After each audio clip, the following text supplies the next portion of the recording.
네, 여러분 안녕하십니까. 이 영상에서는 그동안 질문이 가장 많았던 부분에 관해서 제 생각을 말씀드리겠습니다.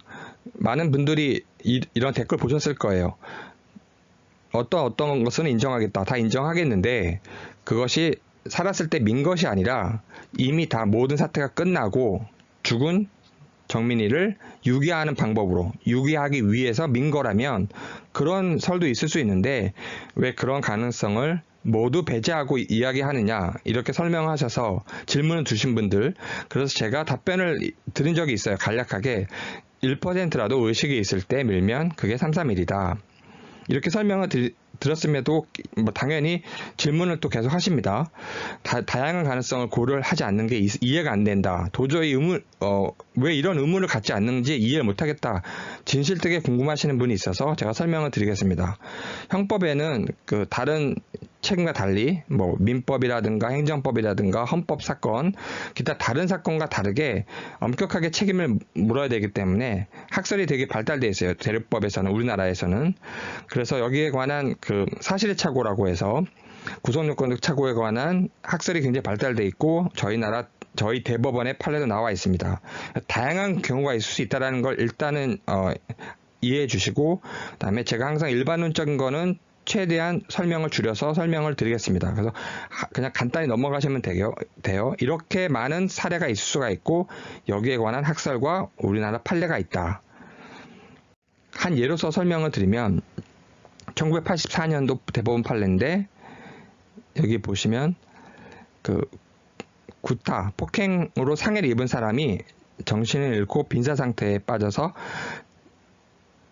빈사 상태, 즉 죽은 것처럼 보이지만 아직 산 거예요. 그런데 사망한 것을 오인하여 자신의 행위를 은폐하고자 자살한 것처럼 위장하기 위해서, 이 사람의 목적과 의도가 드러났죠. 뭐다? 죽이려고 하는 게 아니라 은폐하기 위해서 베란다의 호텔에서 떨어뜨린 겁니다. 추락시킨 겁니다. 낙산 비치호텔 사건이라고 얘기하는데, 이럴 경우에는 포괄하여 단일의 상해치사죄. 포괄한다는 의미 아시겠죠? 이제 행위가 많죠. 상해를 입은 사람을 자살한 것으로 위장하기 위해서 추락시킨 겁니다. 상해, 폭행, 구타, 그 다음에 추락시킨 거. 이걸 포괄하여 상해치사죄로 간다. 살인죄까지는 안 보는데 이렇게 보는 겁니다. 핵심은 뭐다? 이 사람이 밀었을 때, 2번 행위를 할 때 의도는 뭐다? 살인하려고 하는 게 아니고 자신의 행위를 은폐하기 위해, 자살한 것처럼 위장하기 위한 거다. 고의가 살인의 고의가 아니라 은폐 고의이기 때문에 살인으로 보지 않고 그 대신 앞에 상해와 1, 2번을 연결합니다. 1번을 없앨 수가 없겠죠. 같은 장소에서 같은 시간에 같은 주체, 행위 주체와 같은 피해 대상으로 기본적인 동일성이 인정되는 같은 행위가 발생한 거기 때문에 포괄하여 보는 겁니다. 이건 이해되시겠죠? 이렇게 보는 거는. 그래서 제가 뭘 설명드리려 하는 것이냐면, 쭉 보시면 제가 이 판례를 설명하거나 일반으로 설명한 건 아니고, 이렇게 보는구나, 이건 쉽게 이해가 되실 거고, 핵심이 뭐냐면 제가 여기 보시면 보십시오. 이 사건이 발생했다고, 지금부터 제일 중요합니다. 사람이 상해를 했는데 정신을 잃고 바닥에 쓰러졌는데 빈사 상태에 빠지자 사망한 것으로 오인하고, 이렇게 대법원은 사실을 확정했습니다. 그러면 여기서 정말로 이때 죽었는지 아니면 살았는지 여러분 어떻게 아세요? 대법관들은 어떻게 알았을까요? 그 이후에 발견됐으면 살은 것 같다, 죽은 것 같다, 이런 논리가 나올 수 있겠죠. 그랬는데 사망한 것으로 오인하여, 즉 사람이 축 늘어졌는데 또 한 번 범죄 행위를 한 거예요. 추락시킨 거예요. 이럴 경우에 나중에 이제 봤을 때 중간에 누가 목격을 하거나 확인할 수 있는 경우가 없잖아요. 그렇죠? 그래서 빈사 상태에 빠졌는지 아니면 정말로 100% 사망했는지조차 엄밀히 따지면 대법원도 몰라야 되는 겁니다. 그렇지 않을까요? 그렇죠? 근데 어떻게 대법원은 무슨 근거로 빈사 상태, 100% 죽은 거는 아니다, 100% 죽은 건 아니다라고 대법원은 왜 이렇게 봤을까요? 빈사 상태로 빠진 걸로 봤을까요? 거기에 대한 설명도 없습니다. 아무리 읽어보십시오. 대법원은 이렇게 판단할 수 있는 과학적인 근거, 과학적인 방법이 전혀 없습니다. 왜냐? 사람은 이미 죽었거든요. 그 과정에 어떠한 특정 그 시점과 특정 단계에 사람이 죽었는데 그 과거의 그 사실을 신이 아는 이상 특정 상태에서 특정 시점에서 100% 죽었는지는 알 수 있는 방법이 없습니다. 그럼 대법원은 이걸 어떻게 간주한 것인가요? 어떻게 보았을까요? 추정한 겁니다. 추정. 사람이 100% 죽었다라고 입증하지 못하는 이상 1%라도 살았다고 보는 겁니다. 굉장히 간단하지만 합리적이고 자연스럽죠. 이렇게 할 수밖에 없습니다. 자세히 생각해 보시면. 따라서 이 부분은 단순히 법적 부분만 있는 게 아니라 모든 부분과 연결이 돼요. 과학적이든 철학적이든 윤리적이든 논증적이든 법적이든 인공지능에서도 쓰일 수 있습니다. 100% 죽었음이 입증돼야지만 사망입니다. 그렇지 않다면 다 뭘로 본다? 생존으로 보는 겁니다. 이 구도를 좀 이해되시겠죠, 여러분? 100%라는 말은 그러면 쉽게 나올 수 있다? 그렇지 않습니다. 100% 입증이라는 거는 쉽게 나올 수가 없다라는 걸 꼭 고려해 주셔야 돼요. 그래서 3, 3일 순간에 0.1%라도 의식이 있으면 생존한 겁니다. 그래서 아까도 빈사 상태에 빠져 있다라고 어떻게 봤느냐? 빈사 상태인지 정말로 죽었는지 대법원은 아무런 리즈닝을 하고 있지 않습니다. 사실적 리즈닝을 아무것도 하고 있지 않아요. 대법원은. 그럼에도 생존했다고 보는 이유는 뭐냐면 100% 죽었다라는 입증이 없기 때문입니다. 따라서 사망에 대해서 검사든 피고인이든 막 다투입니다. 서로 주장과 입증을 막 해요. 아무리 막 해도 100%라는 게 입증이 안 되겠죠. 그래서 나름대로 검사 피고인이 서로 각자의 주장을 하더라도 대법원은 어떻게 본다? 그리고 어떻게 볼 수밖에 없고 법학 이외의 다른 영역에서도 적용된다.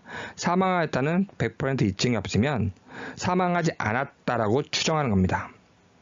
네, 이렇게 보는 게 가장 과학적이라는 거예요. 인공지능에 내가 무엇을 데이터를 흡수해서 데이터를 투입받아서 인풋 받아서 이것을 처리할 때 어떻게 처리하라고 알고리즘 어떻게 준다? 이렇게 주는 겁니다. 이게 룰이 되는 거예요. 사망하였다는 100% 입증이 안 되면 일단 살았던 걸 추정하는 겁니다. 그래서 빈사 상태에 빠지자 아까 지금 설명드린 게 그겁니다. 산 것으로 추정한 겁니다. 죽었다라는 그 입증이 없으니까. 그러니까 살았다라고 이제 본다고 말씀드렸죠, 제가. 과학적으로도. 근데 이것을 죽은 것으로 이 사람이 오인했어요. 이 주장을 한 것이죠. 자기가 이렇게 주장하겠다. 어떻게 주장할지 최종 결정을 내려야 됩니다. 대법원이 이걸 수용한 겁니다. 많은 사실들을 본 거예요.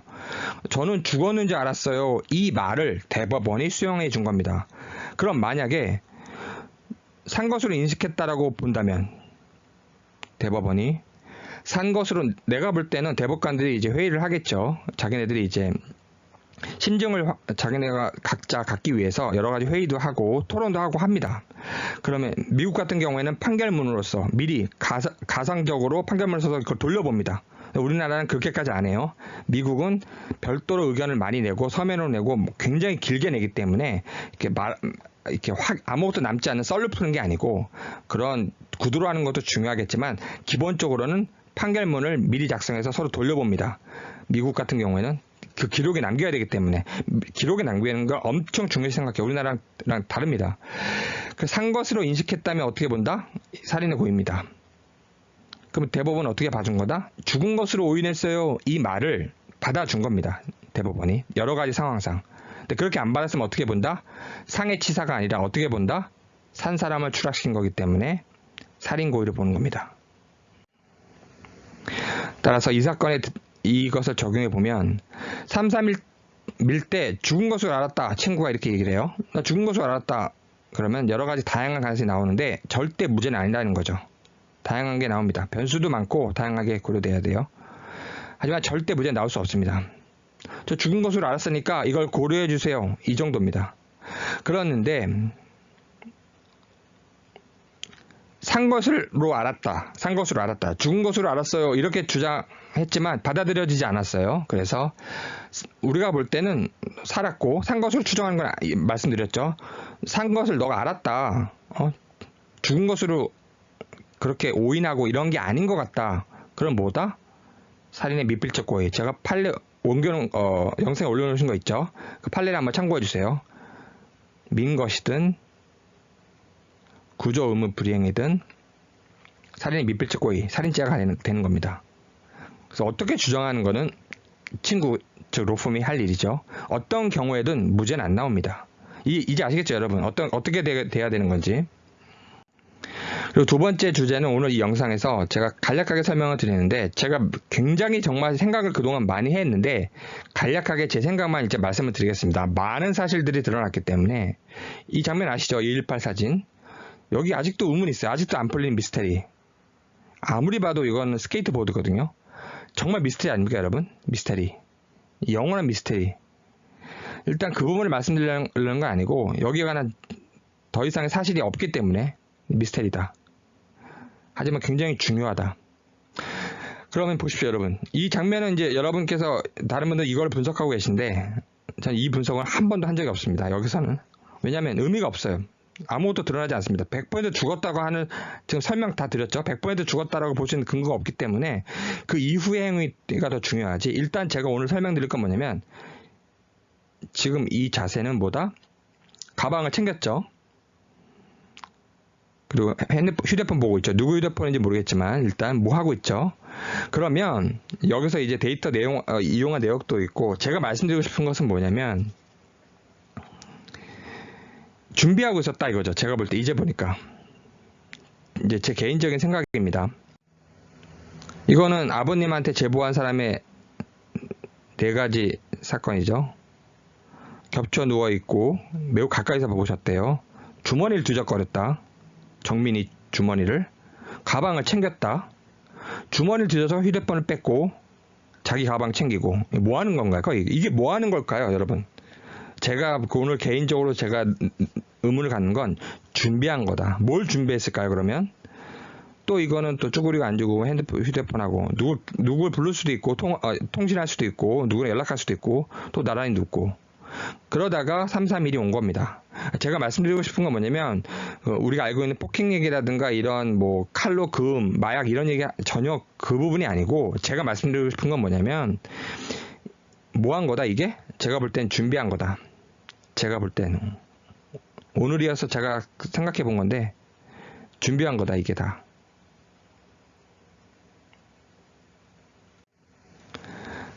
정민 휴대폰 뺐고, 왜 뺐을까요? 추락하고서 물에 빠지고 사라지고 할 것을 예상한 거죠. 그럴 수 있다라고 자기도 그 인식을 한 거죠. 휴대폰을 빼놔야 되겠다. 정민 휴대폰 빼고 자신의 가방은 챙기고 그 밖에 모든 걸 챙기고 바로 떠나갈 준비하는 거죠. 이렇게 이동을 잘할 준비하는 겁니다. 이동을 잘할 준비. 정민 휴대폰은 뺐고 자신 핸드폰은 다 챙기고, 그래서 이동을 잘할 준비, 이동을 잘할 준비를 한 겁니다. 이동을 잘할 준비. 이것은 궁극적으로 뭘 하기 위한 거다? 밀 준비한 겁니다. 밀 준비. 직접 증거란 영상의 제목으로 제가 올렸죠? 민 거. 명백하게 확인되죠? 밀고 있는 장면. 모든 분들이 그건 다 확인하고 있습니다. 뭔가 민 행동은 있었다. 움직임이 확인된다. 그게 뭐 정민이다 아니다 이런 얘기 또 많이 나오고 있는데 그 얘기는 제가 하고 싶지 않습니다. 일단 민행위가 확인됐느냐, 전 영상 올렸어요. 직접 증거라고. 많은 분들이 한 번도 민 것도 확인되지 않는다, 민 행위가 확인되지 않는다, 민 움직임이 확인되지 않는다 이런 댓글은 거의 없으십니다. 명백하다고 해서 직접 증거로 제가 올린 겁니다. 이 민 행위를 준비한 겁니다. 이게 제가 볼 때는. 그래서 제가 오늘 저도 그냥 머리가 멍했어요. 이거 생각을 하면서 이게 다 뭐다? 이 모든 게 다 밀 준비란 거다. 그리고 바로바로 움직이잖아요. 혼자 올라가고 밀고 따라 내려가고 혼자 올라가고 혼자 올라오고 그 다음에 337 통화하고 신속하게 긴밀하게 할 수 있는, 뭐 돗자리를 챙기거나 가방 챙기거나 노트북 챙기거나 이럴 거 할 필요 없습니다. 왜냐? 미리 다 챙겼잖아요. 지금 2번. 자기 걸 모두 챙겼잖아요. 그럼 어떤 의미를 갖는다? 이동을 잘할 준비. 신속하게 즉각 움직일 수 있습니다. 331, 332, 335, 337. 그 이후까지도 다 밀 준비한 겁니다. 직접 증거라는 영상 한 번만 봐주세요. 여러분. 안 보신 분들. 네, 여러분 감사드립니다.